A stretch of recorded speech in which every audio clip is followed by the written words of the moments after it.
we have. A sense of justice for the victims and the families in the Tucson tragedy. Today, a judge sentencing the shooter, Jared Lee Laughner, and that sentence allowing at least some to move forward.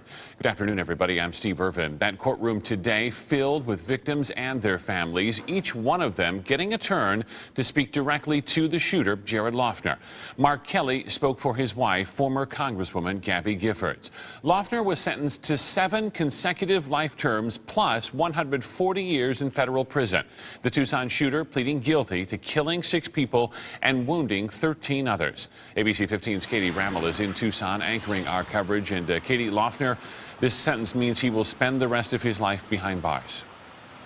Yes, that's exactly the case, Steve. And the judge even said that this was a day of resolution, not a day of closure, as these victims still have a lot more healing to do in the years to come. But each got to, if they wanted, address Jared Laughner in the courtroom today, and each did so in their own way, really illustrating their own process in healing and how they're dealing with things. Of course, no cameras are allowed in the courtroom, but we spoke with so many of the victims right outside.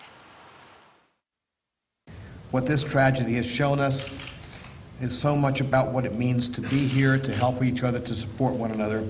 With this sentencing of Jared Laughner, a chapter will close, but the book will remain open. One of the things that we've succeeded in doing today is closing that chapter. We've had a resolution. But I believe that I can find peace and closure in meaningful, positive action and in compassion and forgiveness.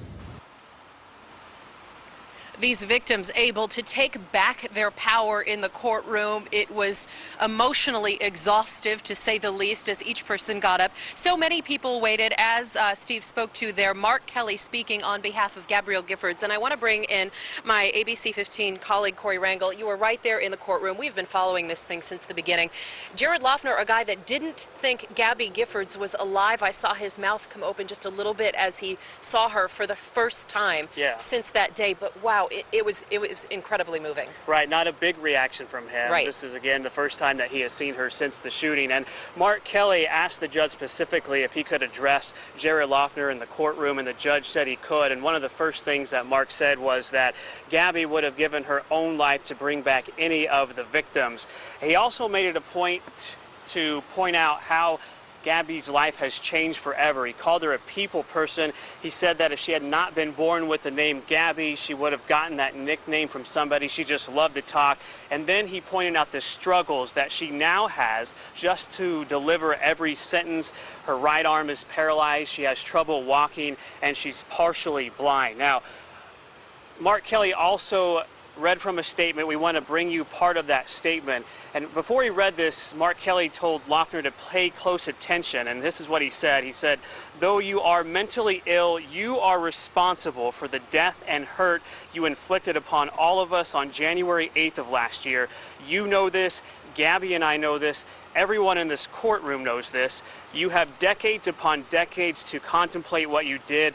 But after today, after this moment, here and now, Gabby and I are done thinking about you." So pretty powerful words there. Now, several other victims also talked in the courtroom, including Susie Heilman. And during her remarks, she looked directly at Jared Laughner through all of her remarks. She called him out for pointing a gun at her and shooting her 3 times. She went on to say Laughner turned a civics lesson into a nightmare. You may remember Susie Heilman is the one that brought little Christina Taylor Greene to the Safeway to meet Gabby Giffords, and Christina Taylor Greene became the youngest victim killed in all this. Now, Heilman ended her remarks by saying she was going to walk out of the courtroom and into the rest of her life. We caught up with her after court. Take a listen. This chapter of it is over. I'm still limping. I'm still missing Christina. But I'm here. I'm outside and I'm walking away from this. And now I'm done. And I don't have to think about him anymore. And also during her comments, Susie Heilman said at one point she wanted to grab Jared Laughner by the shoulders and shake him, but obviously had to restrain herself. Just shows the frustration that, they've had for almost 2 years now. Yeah, and don't you think the bravery to get up there and confront the person who tried to take their life? Absolutely. It was just remarkable to hear them talk. They were well poised, very emotional, and, it was too bad cameras weren't in there to capture all the emotion. Yeah, and I wonder if we'll see some of those changes in the future. One of the changes today, you and I were able to live tweet, live blog from inside there. It was an Arizona state first. It has never happened in the history of our state, but maybe perhaps it shows the changing times in our court proceedings. Absolutely. So, thank you, Corey. Also, as we've mentioned, no real big surprises as far as the specific court proceedings in general. For those of you just joining us, 7 life sentences and 140 years.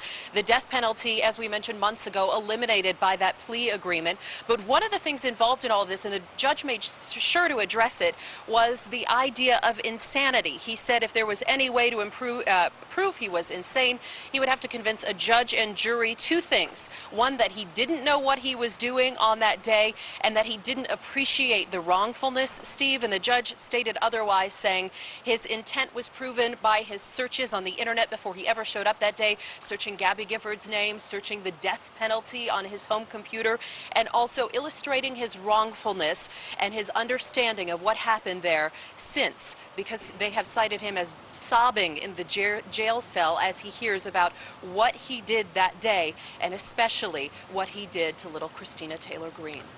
Katie, I'm curious, you were in that courtroom. You were able to see Jared Laughner, his reaction to some of these statements, and Gabby Gifford's as well. What was their demeanor in that courtroom? It was, I was in the first seat right there. I could see Jared so closely, Gabby and Mark so closely as well, Ron Barber sitting in front of them, all the key players, to have them there in one room coming together 22 months to the day after this happened. And, one of the things that we've heard, the storyline that we've heard so much along this whole route, is the love between Mark Kelly and Gabby Giffords, and that was fully expressed there today. I saw Gabby reach down for Mark's hand at one point, pull it up to her lips, kiss it, hold it there, and then Mark reach around and give her a big hug, rub her shoulder to help her get through this. And the whole time, Gabby perched as high as she possibly could be to see everything that was happening, the judge's every move, and to see what Jared himself was doing as she addressed him for the first time in this courtroom. I have never, ever seen something so intense. Yeah, it's amazing the bravery that these victims have just coming into that courtroom and having to relive it and then face the person who caused so much harm. Katie, thanks so much. It is incredible. Thank you. Thanks so much. And Katie and the rest of the team, of course, will be in Tucson gathering much more reaction after today's sentencing of Jared Laughner. Look for more later on ABC 15 News at 5, 6, or 10, and anytime on ABC15.com.